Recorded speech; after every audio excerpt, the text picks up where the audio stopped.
हम बात करेंगे कि पॉवर्टी के कॉजेज क्या हैं, क्या क्या रीज़न रहते हैं पॉवर्टी के होने के, कैसे पॉवर्टी बढ़ती है या किस कारण से पॉवर्टी कॉन्टिन्यूसली एग्जिस्ट करती है, उसके बारे में बात करते हैं। तो देखते हैं सबसे पहले फर्स्ट कॉज। ब्रिटिशर्स जब हमारे यहाँ आए तो सबसे बड़ा रीज़न वही थे। ब्रिटिशर्स वर द रीज़न जिसके कारण से हमारे यहाँ पे पॉवर्टी हुई सबसे पहले इनिशियली। क्यों, ऐसा क्यों हुआ? उसके पीछे का कारण यह है बेटा कि जब ब्रिटिशर्स यहाँ आए थे तो वो अपने साथ में कुछ इस तरह की पॉलिसी लेकर आए कि उन्होंने यहाँ से वेल्थ को ड्रेन कर लिया। सारी की सारी जो वेल्थ थी वो अपने नेशन में ले गए, जिसके कारण से यहाँ के जो बिजनेसेस थे, कॉटेज इंडस्ट्रीज थी या हैंडीक्राफ्ट इंडस्ट्रीज थी, वो लगभग तबाह हो गई। लोग वहाँ से मतलब उनको झेलना पड़ा, वहाँ से प्रॉब्लम्स आना शुरू हुई और धीरे धीरे धीरे धीरे सिचुएशंस काफ़ी कॉम्प्लिकेटेड हो गई। हमारी टेक्सटाइल इंडस्ट्रीज, हैंडीक्राफ्ट इंडस्ट्री पूरी तरीके से डिस्ट्रॉय हो गई और वो ग्रो नहीं कर पाई। इसके अलावा एक और चीज़ है कि हमारे यहाँ पर जो लैंड मतलब डिस्ट्रीब्यूशन ऑफ लैंड्स हैं या फिर रिसोर्सेज हैं वो काफ़ी ज़्यादा इनइक्वल हैं। हमारे यहाँ पे लैंड का डिस्ट्रीब्यूशन और हमारे यहाँ पे रिसोर्सेज का डिस्ट्रीब्यूशन और इनकम के अंदर डिफरेंसेस ये काफ़ी ज़्यादा एग्जिस्ट करते हैं। तो जो लोग रिच हैं ऑलरेडी वो कॉन्टिन्यूसली रिच होते जा रहे हैं और जो पुअर है वो अपनी कंडीशन से उभर नहीं पा रहे हैं। ऐसा क्यों?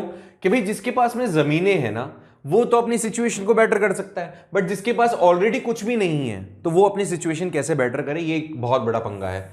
देखिए आगे एक और कॉज है। अच्छा, पहले हमने क्या देखा? पहला कॉज था कि ब्रिटिशर्स ने हमारे यहाँ पर इंडस्ट्रीज को, हमारे यहाँ की जो वेल्थ थी उसको ड्रेन कर लिया वेल्थ को, और साथ ही साथ हमारे यहाँ की कुछ पॉलिसीज ऐसी बना दी जिससे कि हमारी जो ग्रोथ थी टेक्सटाइल इंडस्ट्रीज में, हैंडीक्राफ्ट इंडस्ट्रीज में, वो ग्रो नहीं कर पाई। दूसरा, हमारे यहाँ पर जो रिसोर्सेज हैं या जो लैंड है वो काफ़ी ज़्यादा अनइक्वल फॉर्म में डिस्ट्रीब्यूटेड है और जो इनकम है वो इनइक्वल है, वो लोगों की इनकम के अंदर काफ़ी ज़्यादा डिफरेंस है। दूसरा पॉइंट। तीसरा पॉइंट ये आ जाएगा कि हमारे यहाँ पे जो गवर्नमेंट है, जो भी पॉलिसीज़ उन्होंने बनाई हैं, गवर्नमेंट की पॉलिसीज़ कहीं ना कहीं पॉवर्टी को ख़त्म करने के लिए नहीं काम कर पाई। क्यों?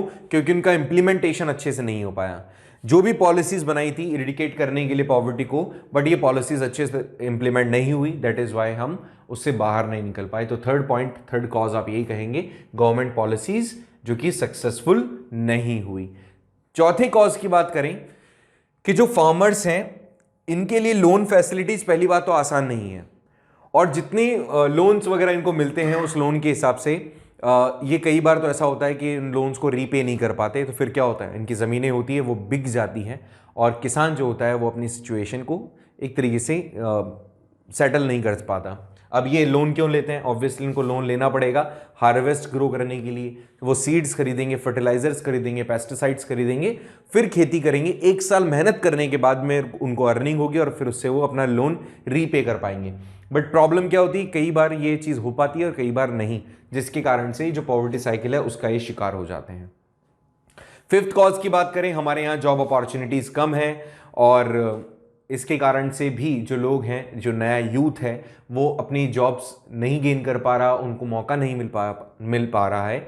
इसके अलावा ग्रीन रेवोल्यूशन आया, इरिगेशन फैसिलिटीज़ बढ़ी, जॉब अपॉर्चुनिटीज़ तो इंक्रीज हुई, बट उसके बावजूद भी द पीपल जो कि कॉन्टिन्यूसली मतलब उनकी जो पॉपुलेशन थी वो लगातार बढ़ रही थी, उसके प्रपोर्शन में वो जॉब नहीं दे पाई।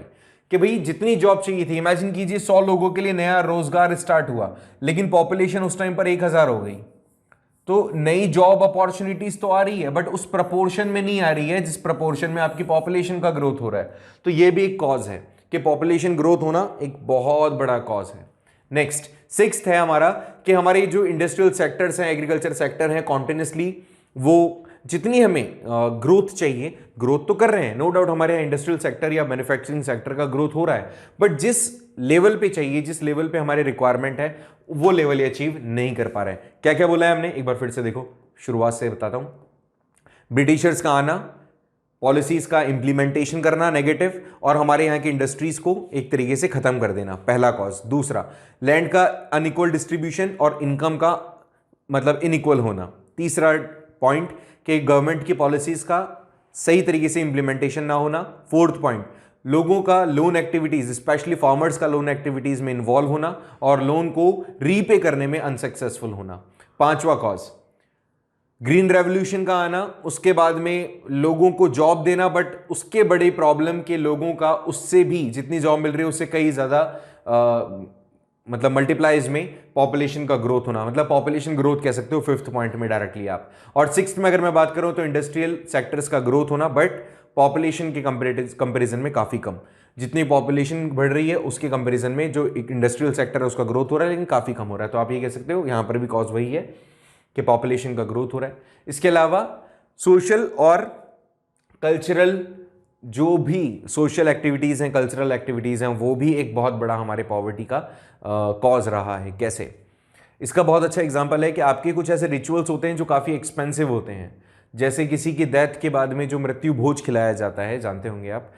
कोई पर्सन ऐसा है जो गांव से बिलोंग करता है और उसके यहाँ पर किसी की अगर डेथ हुई है तो उसको पूरे गांव के लोगों को खाना खिलाना होता है। ये आज तक बड़ी मतलब सोचने वाली बात है कि ऐसा क्यों। अब प्रॉब्लम क्या है, इस तरह की रिचुअल्स में जो हमारे सोशल कंडीशंस हैं, इसके अंदर फंस करके कोई व्यक्ति उधार लेकर के भी काम करता है just to show off. Okay, same चीज मैरिजेस में भी होती है। जितनी मैरिजेस आप सिंपल कर सकते हो, काफी पैसा बचा सकते हो वहां पे, उसको पंप एंड शो के अंदर क्या किया जाता है, दिखावे के अंदर वो चीज काफी ज्यादा एक्सपेंसिव हो जाती है, जिसका कर्जा, जिसका भार, जिसका लोन पूरा का पूरा इंडिविजुअल पेरेंट्स पर आ जाता है। तो इन सोशल एक्टिविटीज और रिचुअल्स के कारण भी हमारे यहाँ पर पॉवर्टी वाली जो कंडीशन है वो बनी हुई है। आप किसी से उधार लेकर के कोई ऐसा रिचुअल कंप्लीट कर रहे हैं और उसके बाद में फिर आप लोन चुका पा रहे हैं, कई बार ऐसा भी होता है नहीं चुका पाते।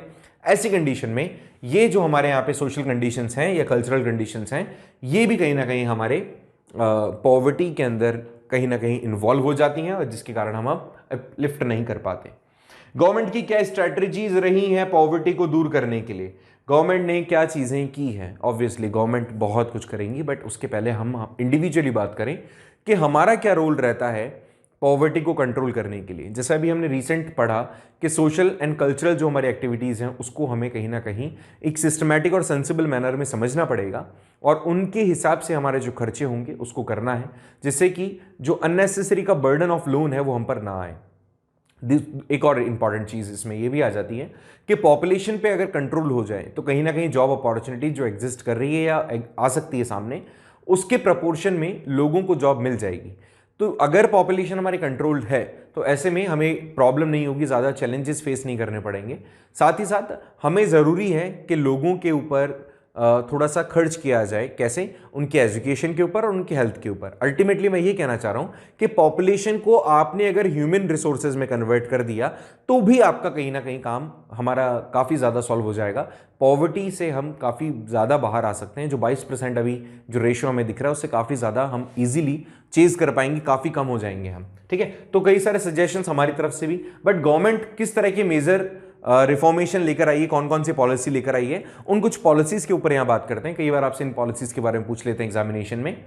सब्जेक्टिव एग्जामिनेशन होगा सेकंड टर्म में, तो आपको दिमाग में रखना पड़ेगा कि आपसे छोटा छोटा इसके बारे में पूछ सकते हैं। अगर आपसे डायरेक्टली पॉवर्टी को हटाने के लिए कुछ एडवाइस मांगे तो जैसे अभी मैंने आपको बताया कि पॉपुलेशन कंट्रोल होनी चाहिए, एंटरप्रेन्योर्स होने चाहिए। इसके अलावा हमें ह्यूमन डेवलपमेंट जो भी रिसोर्सेज हैं, हमारे ह्यूमन रिसोर्सेज हैं, उन पे काम करना है, एजुकेशन को बढ़ाना है, हेल्थ फैसिलिटीज़ को इंक्रीज़ करना पड़ेगा।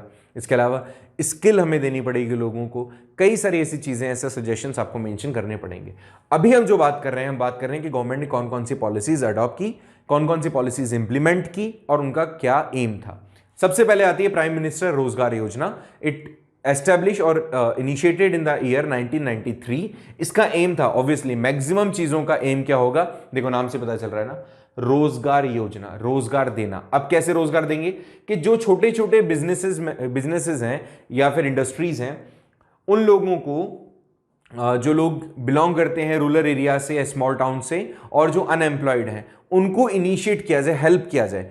इन लोगों को, एजुकेटेड अनएम्प्लॉयज को और स्पेशली यूथ को आप इंगेज करें उन एक्टिविटीज में जिससे कि वो ग्रो कर सकते हैं। कैसे इंगेज करेंगे कि भैया आप या तो छोटे छोटे बिजनेसेस ओपन करें, इसके लिए जो भी बिजनेस सेटअप करने के लिए जो भी इनिशियल अमाउंट चाहिए होता था, इस योजना के तहत वो इनिशियल अमाउंट इनको दिया जाता था और इनका बिजनेस सेटअप किया जाता था। ठीक है, तो पहला क्या है, 1993 में प्रधानमंत्री रोजगार योजना आई, जिसका मेन एम था कि जो स्मॉल बिजनेसेस हैं या स्मॉल इंडस्ट्रीज हैं उनको सेटअप किया जाए, और स्पेशली सेटअप वो लोग करेंगे जो एजुकेटेड अनएम्प्लॉयड यूथ हैं रूरल एरियाज में, स्मॉल टाउन में।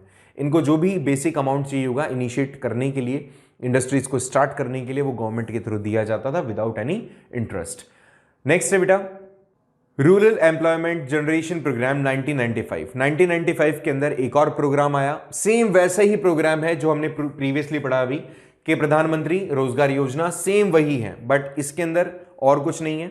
इन्होंने कहा कि अब जो आप इंडस्ट्रीज खोलना चाह रहे थे, जो छोटे बिजनेसेस खोलना चाह रहे थे, जिसके आइडिया हमारे पास थे, अब ये आपके खुद के ऊपर है कि आप सेल्फ क्रिएट करें अपॉर्चुनिटी, सेल्फ क्रिएशन हो आपके एम्प्लॉयमेंट का, उसमें ज़रूर हम हेल्प करेंगे। आप अपना आइडिया लेकर आओ, उस आइडिया को सुना जाएगा, देखा जाएगा, उसके हिसाब से आपके लिए इन्वेस्टमेंट तय किया जाएगा। उसमें फिक्स अमाउंट कर रखा था, इसमें फिक्स नहीं था, ये डिपेंड करता है आपका आइडिया किस तरह का है। ठीक है, तो ये भी याद रखें 1995 का generation program, rural employment generation program, कि आप गाँव के अंदर और कैसे रोजगार जनरेट कर सकते हैं। नेक्स्ट है स्वर्ण जयंती ग्राम स्वरोजगार योजना, बहुत बार एग्जाम में पूछा गया है, इनिशिएटेड इन 1999। इसके अंदर भी एम वही चीज, जो भी पुअर फैमिलीज हैं या पॉवर्टी लाइन के नीचे रह रहे हैं, उन्हें एटलीस्ट कम से कम रेट्स पर सब्सिडी दी जाए, मतलब आपको लोन अमाउंट दिया जाए, इंटरेस्ट रेट आपकी सबसे चीपर हो, और जो भी चीज़ें आपकी जो बेसिक नीड्स हैं उन सबको फुलफिल किया जाए बहुत ही कम रेट्स पर।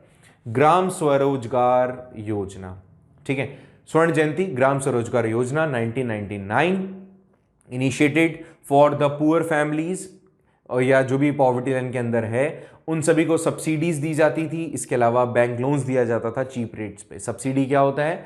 सब्सिडी होता है जब किसी चीज़ को गवर्नमेंट इनिशिएट करना चाहती है, आपको उसको यूज़ करने के लिए वो प्रमोट करना चाहती है, तो आपके बिहाफ पे उन कंपनीज को कुछ अमाउंट वो खुद पे करती हैं। जैसे गैस सिलेंडर का एवरेज माना जाए तो एक गैस सिलेंडर आता था 1000 रुपीज़ का।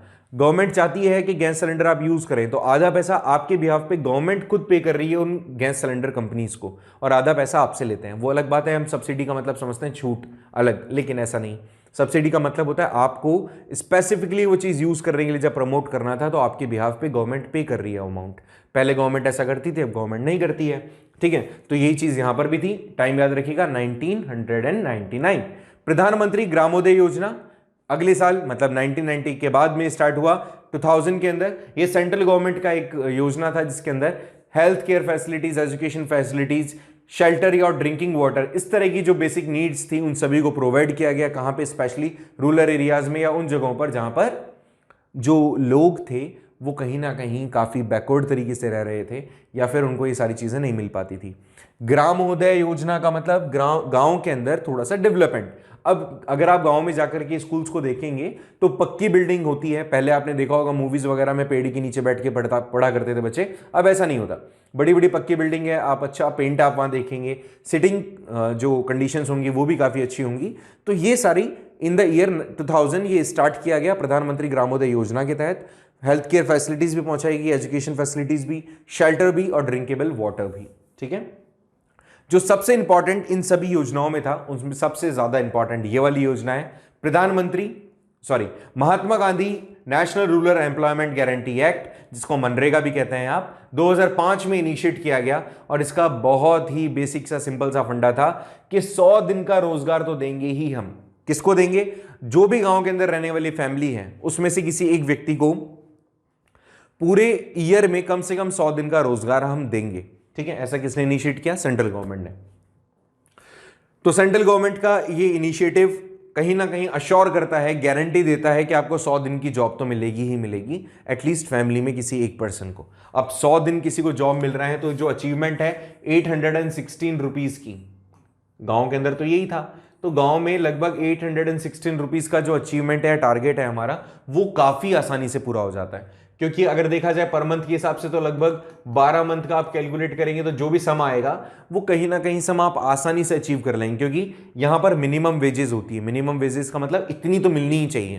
तो मिनिमम वेजेस लगभग 500 रुपए के आसपास मिनिमम वेजेस हैं, तो आप आसानी से अचीव कर लेते हो। अगर गवर्नमेंट आपको लाइवलीहुड नहीं दे पा रही है, वर्क नहीं दे पा रही है, तो गवर्नमेंट इसके बदले में आपको रेम्यूनरेशन देती है। याद रखें आप, रेम्यूनरेशन का मतलब है कि if government is not capable to give you job of 100 days if they are failed in this promise, तो ऐसे में जितने दिन भी वो नहीं कर पा रहे, मतलब देखो ऐसे मान के चलो आपको 90 दिन तक अगर उन्होंने जॉब दी है तो रेस्ट 10 डेज का जो अमाउंट होगा वो गवर्नमेंट आपको पे करेगी बिना काम पे आए। मतलब आपको अश्योर्ड है कि 100 दिन तो आपको जो जॉब है वो मिल रही है, और जॉब नहीं भी मिल रही है तो एटलीस्ट 100 दिन का आपको रेम्यूनरेशन मिलेगा। 365 डेज नहीं है, पूरा 100 डेज है, ठीक है। इसके अंदर टोटल जितनी भी जॉब होगी उसमें विमेन को जॉब दी जाएगी अप्रॉक्स 1/3। टोटल मान के चलें कि इसी गांव के अंदर जॉब अपॉर्चुनिटीज हैं 50 लोगों की, तो उसमें से 1/3 जो अपॉर्चुनिटीज मिलेगी वो विमेन को दी जाएगी, जो भी वो हाउस होल्ड से रिलेट करेगी। गवर्नमेंट अगर कभी भी जहां से, जिस तरह से अगर मैंने कहा कि 1 तारीख से प्रोग्राम स्टार्ट हुआ आपके गांव में, 1 अप्रैल मान लेते हैं, 1 अप्रैल से ये काम अगर शुरू हुआ, तो ऐसे में उसके लगभग 15 दिन, जिस डेट से ये आपको अश्योरेंस दिया गया है उससे लगभग 15 दिन के अंदर अंदर आपको जॉब अपॉर्चुनिटीज मिल जाएंगी। और अगर ऐसा नहीं होता है तो गवर्नमेंट आपको अलाउंसेस देंगी, या जो भी वो वहां पर एलिजिबल पर्सन होगा या जिसको भी अपॉर्चुनिटी दी गई होगी, अश्योरिटी दी गई होगी कि तुम्हें भैया ऐसा करना है, अगर वो 15 दिन में आपको जॉब नहीं दे पाता है तो ऐसे में आपको उस दिन से ही रेम्युनरेशन मिलने लग जाएगा बिना काम पे गए। ये चीज मेरे हिसाब से तुम्हें समझ में आ गई होगी।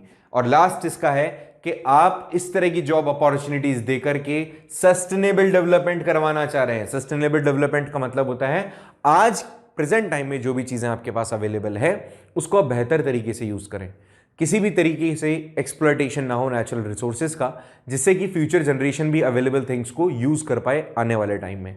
सस्टेनेबल डेवलपमेंट यही है कि नेचर को बिना हार्म किए और फ्यूचर जनरेशन की जो नीड्स है उसको दिमाग में रखते हुए आप चीजों को यूज करें। इसी चीज को यहां पर देखा गया।